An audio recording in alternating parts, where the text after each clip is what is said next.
de vin. Deci, apropo de pahar de vin, campania Nopți Albe, inițiată cu scopul de a reduce numărul de accidente, a generat un nou serviciu din ce în ce mai solicitat. Șoferul treaz, șofer de închiriat, tu bei, eu conduc, sau Nopți Albe, cum îl mai numesc unii, este un serviciu prestat de companiile de taxi, de cele de închiriere a automobilelor, de restaurante și chiar de agențiile de turism.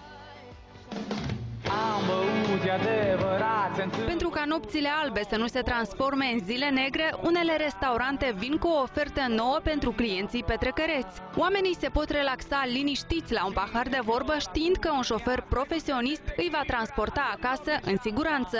Ideea ne-a venit lucrând, chiar din gura clienților, pentru că cineva spunea că, uite, mi-aș dori să servesc un pic de băutură, dar știind că am de mers în alt sector al orașului, sunt mai rezervat. Și noi ne-am gândit de ce nu am putea scoate stresul clientului, de ce nu am putea face o relaxare totală.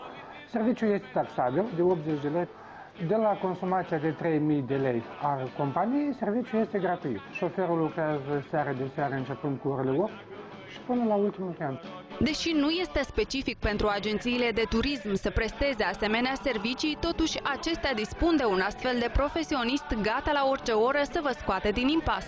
Compania noastră oferă serviciul de șofer treaz. Este la prețul de 150 de lei. Putem să vă ducem noi cu mașină proprie sau vă ducem mașina dumneavoastră la garajul dumneavoastră ca să fie în siguranță. De obicei, la acest serviciu apelează mult persoanele care pleacă la careva congrese, la careva reuniuni, la sărbători. Printre clienții noștri sunt și persoanele venite peste hotare.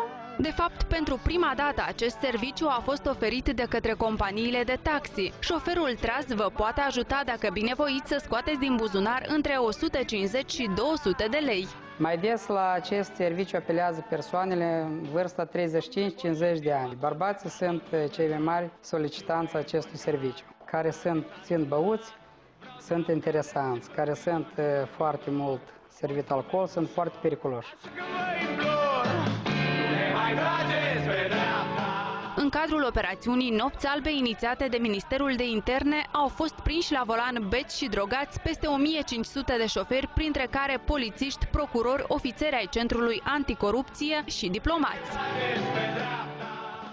Asta e priza lui Anatol la Publico, vedeți? Alex, dacă...